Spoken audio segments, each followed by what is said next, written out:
ഏക സ്ത്രീ തെയ്യമായ ദേവക്കൂത്ത് തെയ്യക്കോലം കെട്ടാൻ അനുഗ്രഹം ലഭിച്ച മാടായി സ്വദേശി MV അംബുജാക്ഷി അമ്മ ഭക്തർക്ക് മുന്നിൽ അനുഗ്രഹവുമായി എത്തി. ഇന്നലെ രാവിലെ 11 മണിയോടെയാണ് ദേവക്കൂത്ത് തെയ്യക്കോലം അരങ്ങിലെത്തിയത്. കണ്ണൂർ ജില്ലയിലെ പഴയങ്ങാടിക്കടുത്തുള്ള തെക്കുംപാട് കൂലോം തായക്കാവിലാണ് സ്ത്രീകൾ കെട്ടിയാടുന്ന ഏക തെയ്യമായ ദേവക്കൂത്ത്.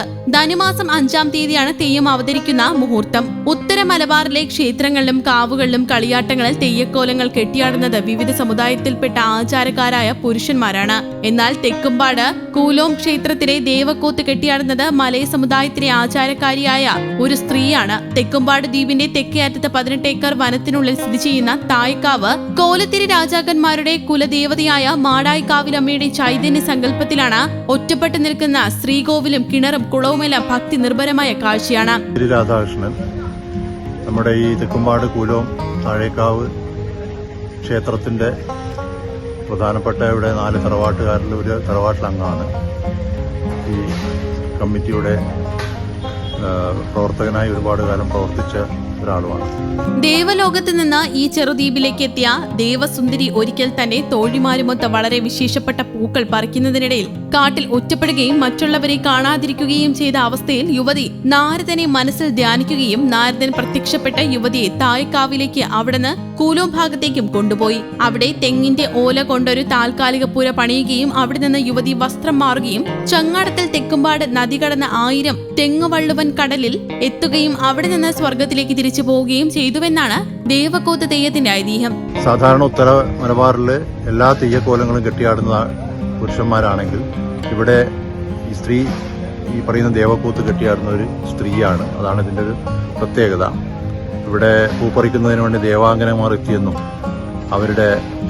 അവരിലൊരു ദേവാംഗന ഇവിടെ ഒറ്റപ്പെട്ടു എന്നും അവര് ഇവിടെ നിന്നും തിരിച്ച് ദേവലോകത്തേക്ക് പോകുന്നതിന് വേണ്ടി ദേവലോകത്തേക്ക് നാരദരെ പ്രാർത്ഥിച്ചു എന്നും നാരദർ ഇവിടെ പ്രത്യക്ഷപ്പെട്ട് അവരെ പുതുവസ്ത്രങ്ങൾ നൽകി ദേവലോകത്തേക്ക് തിരിച്ചു കൊണ്ടുപോകുന്നു എന്നുമാണ് ഇതിന്റെ ഒരു ഐതിഹ്യത്തിന്റെ ഒരു രത്നച്ചുരുക്കം എന്ന് പറയുന്നത്. 1000 തെങ്ങുവള്ളുവൻ കടവിൽ നിന്ന് മരം കൊണ്ടുണ്ടാക്കിയ വള്ളത്തിലാണ് തെയ്യം കെട്ടുന്നതിന് 2 ദിവസം മുമ്പായി കോലക്കാരി തെക്കുംപാട് കടവിലേക്ക് വരുന്നത്. താലപ്പൊലിയുമായി എതിരേറ്റുകൊണ്ടുവരുന്ന ഇവരെ 2 ദിവസം താൽക്കാലികമായി പണിത കുച്ചിൽ എന്നറിയപ്പെടുന്ന അറയിലാണ് തെങ്ങിന്റെ ഓല കൊണ്ട് പണിത അറയിൽ താമസിപ്പിക്കുക.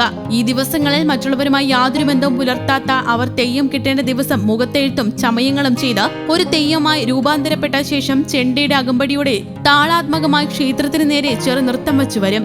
അല്പസമയത്തിനു ശേഷം നാരദൻ തെയ്യം പ്രത്യക്ഷപ്പെടുകയും പിന്നീട് ചെണ്ടയുടെ താളത്തിനൊത്ത് ഇരുവരും നൃത്തം ആരംഭിക്കുകയും ചെയ്യും. ഇവിടെ ധാരാളം ആളുകൾ ഈ ദേവക്കൂത്ത് ദർശിക്കുന്നതിന് വേണ്ടിയിട്ട് വിദേശത്തുനിന്ന് പോലും ഇന്നിപ്പോൾ ഇവിടെ എത്തിയിട്ടുള്ള എല്ലാവർക്കും കാണാൻ സാധിക്കും. വിദേശത്തുനിന്ന് എത്തിച്ചേർന്ന ടൂറിസ്റ്റുകളായിട്ടുള്ള ആളുകളൊക്കെ ധാരാളം ഇവിടെ എത്തിച്ചേരുന്നുണ്ട്. പൊതുവിലിവിടെ ഇത് ദ്വീപാണ്. അതാണ് ഇതിൻ്റെ ഒരു പശ്ചാത്തലം. ദ്വീപായിട്ട് കൂടി ഇവിടെയുള്ള എല്ലാ സൗകര്യങ്ങളും അസൗകര്യങ്ങളും കണക്കിലെടുത്തിട്ട് കൂടി ആളുകൾ ഇവിടെ എത്തിച്ചേരുന്നു ഈ ഒരു അത്യപൂർവമായ ഈ തെയ്യം കാണുന്നതിന് വേണ്ടി. അതാണ് ഇതിന്റെ ഒരു പ്രത്യേകത. കേരളത്തിൽ ദേവക്കൂത്ത് തെയ്യം കെട്ടിയിരുന്ന ഏക സ്ത്രീയായിരുന്നു കണ്ണൂർ ജില്ലയിലെ പഴയങ്ങാടി മാടായി തെരുവിലെ വടക്കൻ കൂരൻ കുടുംബത്തിലെ ലക്ഷ്മിയേടത്തി. 2010 ഇവർ തെയ്യം കെട്ടി നിർത്തി. അതിനുശേഷം ലക്ഷ്മിയേടത്തിയുടെ സഹായത്തോടെ മാടായിലെ MV അംബുജാക്ഷിയാണ് ദേവക്കൂത്ത് കെട്ടുന്നത്.